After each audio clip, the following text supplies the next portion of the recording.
Straight ahead on 12 News, the excitement of a new baseball season. Why local hotels are excited too. We're expecting to be sold out 100%. Plus, Brooklyn Park has a new wildlife management plan. What they want residents to do when they see some of these. but first, a city council member sentenced. Why some say the punishment wasn't severe enough. 12 News starts right now. A Maple Grove City Councilwoman was sentenced today for stealing thousands of dollars from her dying father. LeAnn Sargent must report to the workhouse and pay restitution. It's a much lighter sentence than what prosecutors wanted. Reporter Cassie Bonstrom was in court and has more. Cassie? Well, the judge sentenced Sargent for a gross misdemeanor rather than the felony charge that she pleaded guilty to. He said that wasn't an easy decision, but in doing so, she now has the opportunity to pay back the victims she betrayed.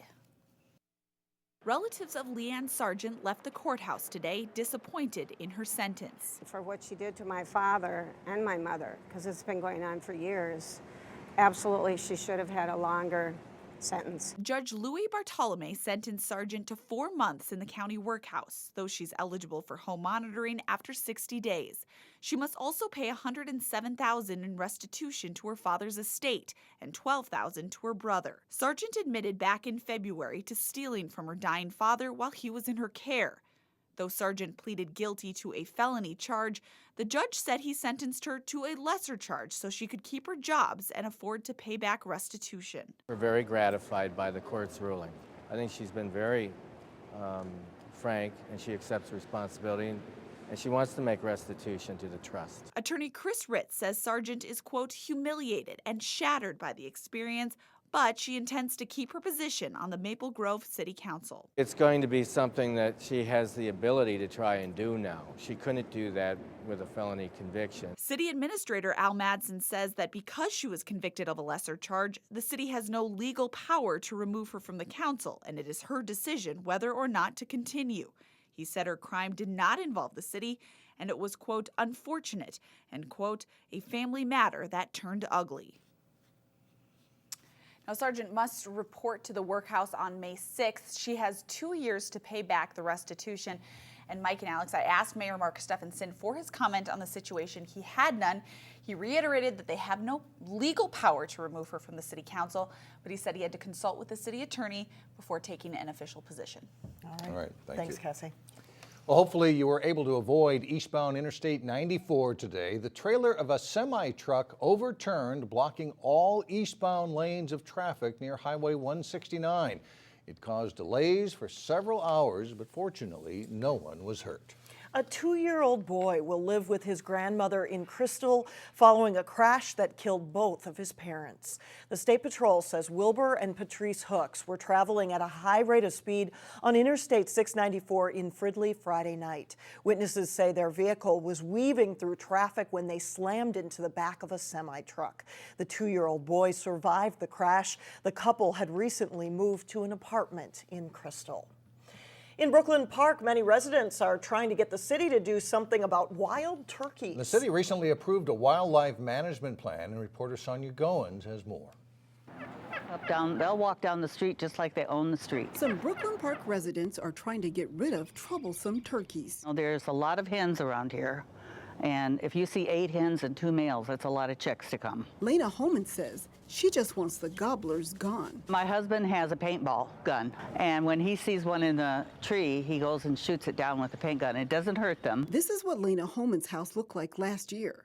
There were dozens and dozens of turkeys in her trees. Last winter, when we had 40 turkeys up in the trees, we had droppings on our window wells, droppings on our windows, droppings in our yard, on our patio. Toms can weigh up to 22 pounds, so you can imagine what they leave behind. Big birds, big poop. Brooklyn Park's wildlife management plan not only calls for getting rid of turkeys like these, but coyote and deer too. The whole goal is to use alternative methods other than killing the animals. So it starts out really with education, educating the public on wildlife and their habits. Residents would not be allowed to take matters into their own hands by shooting or trapping, but they can try other tactics like spraying water on the turkeys or chasing the birds away. The DNR said, well, you can harass them, And that's where I got the idea for that sign over there. But this technique only temporarily gets rid of the turkeys. Well, I'm a lover of nature, so I really don't like to hurt them. You know, I don't want to see them hurt. I just want to see them controlled. In Brooklyn Park, Sonia Goins, 12 News. City officials say part of the problem comes from people feeding wildlife. Bird feeders don't just attract birds, but other animals as well. Officials also say if the problem gets worse, the City Council might have to consider a turkey hunt.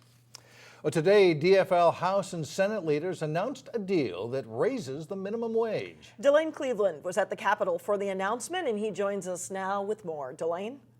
Yeah, Mike and Alex, last year the House and Senate agreed that the minimum wage should be higher than $6.15 an hour, but they couldn't agree on just how high that wage should be.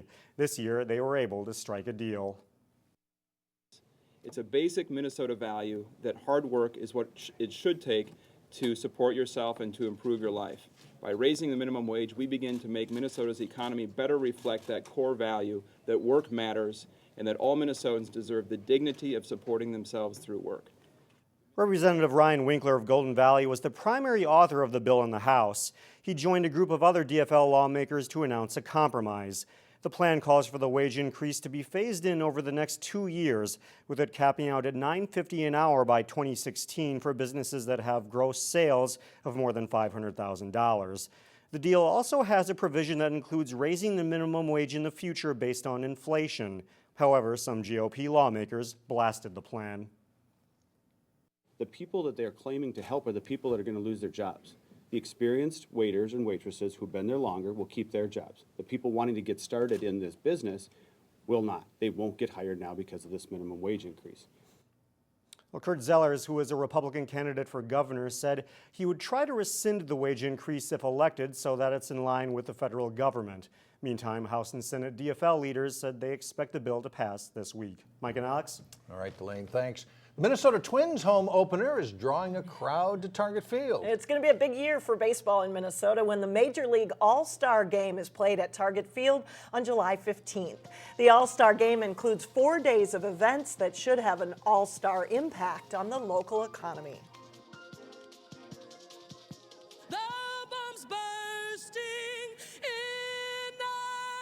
Right now, it's the excitement of a new season at Target Field. Come July, it's All-Star Game enthusiasm that will fill the stands. The lineup includes 160,000 visitors to Target Field for 4 days of all-star events. That's expected to bring $75 million to the area, a major league home run for the Metro. We're talking about people coming into town and spending money at our restaurants, hotels, attractions. The games may be played in downtown Minneapolis, but business will trickle down to the suburbs. We're expected to be sold out 100%. Rooms at the Embassy Suites in Brooklyn Center are going for $240 a night in mid-July. Think location, location, location. We're about 5 minutes away. We have a shuttle, 2 different shuttles that run down there. So we got a lot of advantages for people to stay here. General Manager Josh Cobb says half of the hotel's 175 rooms are already booked with guests for the All-Star event and the Schwann's USA Cup soccer tournament being held that same weekend in Blaine. It's a great opportunity for us to showcase ourselves as a destination, as a city. Tim Zunker of Minneapolis Northwest knows the All-Star events will have an all-star impact for local business. In less than a week, they've signed up more than 1,000 people for an All-Star Game giveaway. In the business of tourism, this is about as big as it gets. We're looking at the All-Star Game as one of the big events for the area. I mean, other ones that could beat it would be NCAA Final Four and Super Bowl, but there are not many that do it.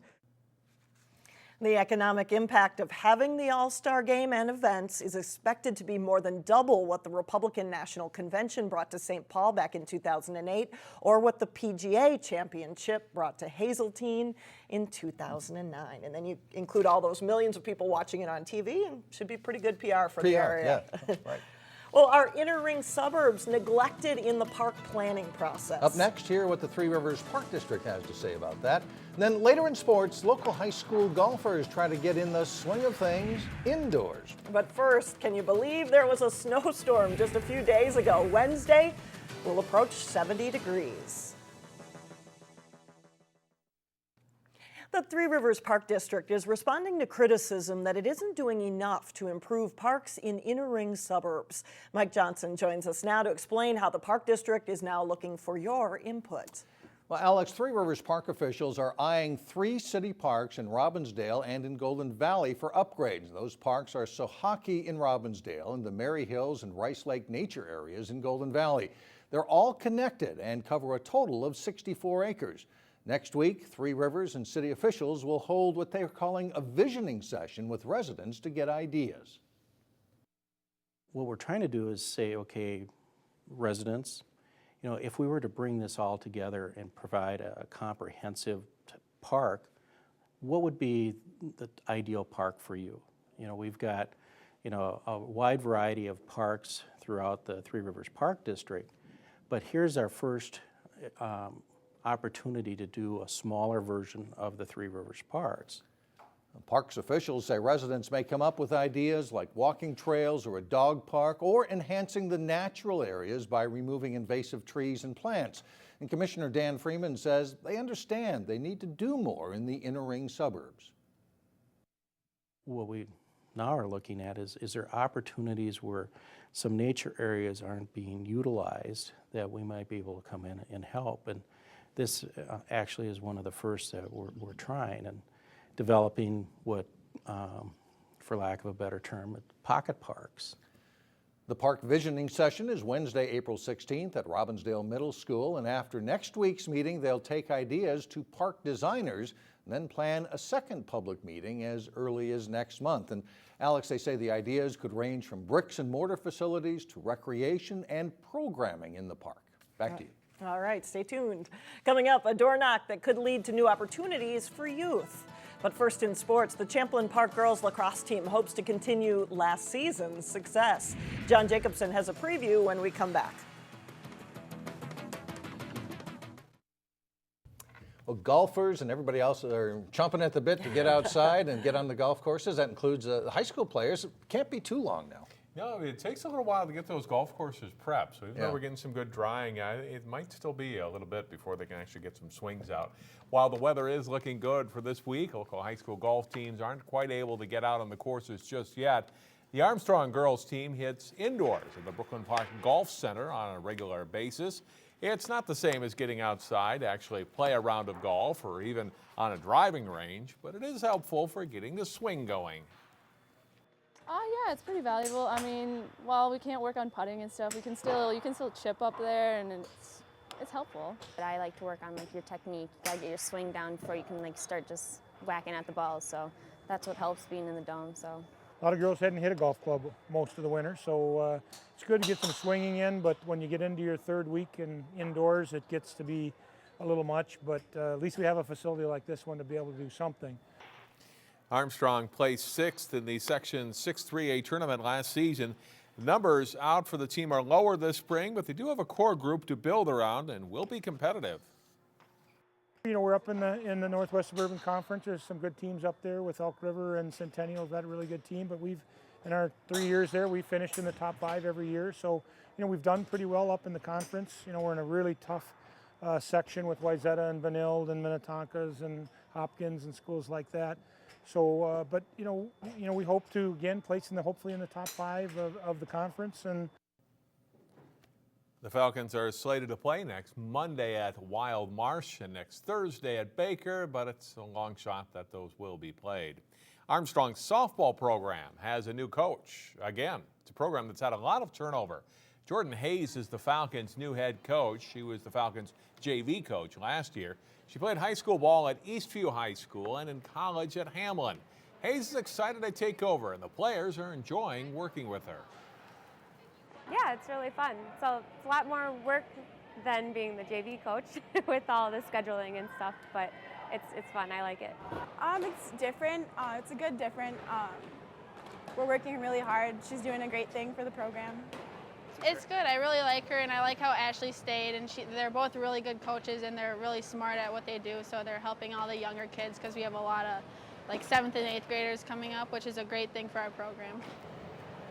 The Falcons have 4 varsity returners this season. They had a tough year last spring, going winless in the Northwest Suburban Conference and winning just 3 games overall. So they're looking first and foremost to see improvement. I think just bringing the association to a new level is really like my kind of goal, and then, you know, improving on all our different, you know, positions and just our skill sets, I guess. We want to, you know, do better, and I know we're going to, so. A fourth team was added to the program this spring. Armstrong's scheduled to host Anoka Wednesday and play at Coon Rapids Thursday. Champlain Park raised its profile in lacrosse last spring with both the girls and the boys teams making the state tournament. The Rebels girls are hoping the confidence that led them to last year's section title carries over into this season. But Champlain Park did graduate a lot of players, including all of its starting defenders. I think it'll be a challenge at first, but I really think that it'll actually come in our advantage because we can really build, and I think the girls coming up are really adaptable to change, and I think they're ready for it. We do have a lot to build off of from last year. We kind of have a spotlight on us now. A lot of other teams are looking at us, seeing if they're the ones that are going to beat us this year, and we're just hoping we're going to work hard, and we're going to try to make it back there. CP should be solid at the midfield and attack positions, and returning goalie Kelsey Spoden will bolster the young defense. We'll preview the Champlain Park boys lacrosse team Tuesday on 12 News. And our first spring highlights coming tomorrow at 4 Tennis as they hit the courts.